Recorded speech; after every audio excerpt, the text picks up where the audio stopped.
Hello বন্ধুরা, দেখো তো এত গরমে, সত্যি বলতে এত গরম বলাও ভুল, আমি এই বাবার বাড়িতে চলে এসেছি আগের দিন। তোমাদের তো সাথে সেটা শেয়ার করা হয়নি, কিন্তু বাবার বাড়িতে এসেছি। এখানে ভেবেছিলাম প্রচুর পরিমাণে গরম, কিন্তু বাইরেটা এত সুন্দর করে বাতাস হচ্ছে আমি আশাই করিনি।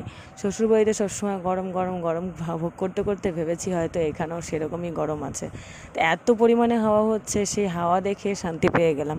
তাই ভেবেছিলাম দোমন দোআশা করে যেই যাব আজকে, সেটা আর ভাবছিলাম যে না, এত গরমে যাওয়া যায় না, যাব না, সেরকম ইচ্ছাই পরিকল্পনা ছিল। তারপরে দেখি যে এত সুন্দর বাতাস হচ্ছে আর হাত পা এতটাই ঠান্ডা লাগছে, আর দোমন দোআশা করে বাড়িতেও একটু মন টিকছে না, যে যেখানে যাব সেখানে যাওয়া হচ্ছে না, যার জন্য আসলাম সেটা কমপ্লিট হলো না।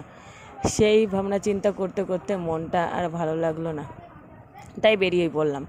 মা, আমি, আমাদের বাড়ির ছোটো বউ, আমাদের বাড়ির ছোটো ছেলে, মানে ছোটো ছেলে মানে ছোটদার ছেলে, আমার ছেলে মিলে আমরা বেরিয়ে পড়লাম। চলে আসলাম স্টেশন, আমাদের গোপালনগর স্টেশনে। আর এসে আমরা ট্রেনের জন্য অপেক্ষা করছি, আর এই ট্রেনটা আমরা যে জায়গায় যাবো একবারে এক ট্রেনে যাবে, আমাদের ট্রেন কাটা কাটা উঠতে হবে না। আর সেই কারণেই ওই ট্রেনটার জন্যই অপেক্ষা করছি। একটু বেলা হয়ে গেছে, তারপর ভাবছিলাম যে ট্রেনে স্টেশনে এসে হয়তো খুবই কষ্ট ভোগ করতে হবে। তো স্টেশনেও দেখি প্রচণ্ড বাতাস, মানে ভাবতে পারিনি যে আজকে এতটা শান্তিময় হবে দিনটা। তা সেটাই হয়েছে, প্রচুর ঠান্ডা বাতাস, প্রচুর মানে বাতাস হচ্ছিলো, খুবই ভালো লাগছিলো। স্টেশনে দেখে আমার চুলটাও দেখো কীভাবে উঠছে, তোমরা দেখলে বুঝতে পারবে কেমন করে উঠছে। আর তারপরে এই ঠান্ডা বাতাস খেয়ে আমরাও বসে আছি এখানে, খুবই ভালো লাগছিলো। ছেলেও চুপচাপ ছিল, ও খুব মজা লাগছে, মজা পাচ্ছে, চুপচাপ করে বসে আছে, আনন্দ করছে। আর সেটাও দেখছি আমরা বসে বসে, আর চারপাশটা দেখে অনেক দিন পরে মানে স্টেশনে আসলাম। আগে অনেকই আসা হতো, আর এখন অনেকটা দিন পরে আমি এই স্টেশনে আসলাম। আর আমার ছেলে তো মনে হয় এই ফার্স্ট টাইম, এই প্রথমবারও স্টেশনে আসলো, আর আজকে উঠবে ও ট্রেনে। তা দেখি ট্রেনে উঠে ও কীরকম করে। ট্রেনে ওঠার পরে দেখো আমরা ট্রেনে উঠে পড়েছি।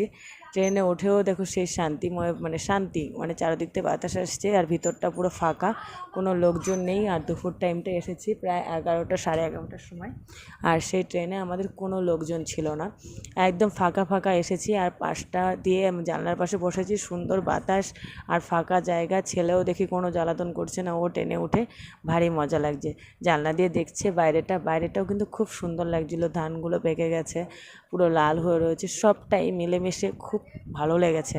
মানে যতটা কষ্ট ভেবেছিলাম যে আসতে হবে, তার কিন্তু এক কোণাও হয়নি। সে আনন্দ করতে করতে, মজা করতে করতে, আর ঠান্ডা বাতাস খেতে খেতে আমরা প্রায় চলে আসলাম। আর দেখো এখানেও মানে দাঁড়িয়ে ছেলে সুন্দর করে বাইরেটা দেখছে।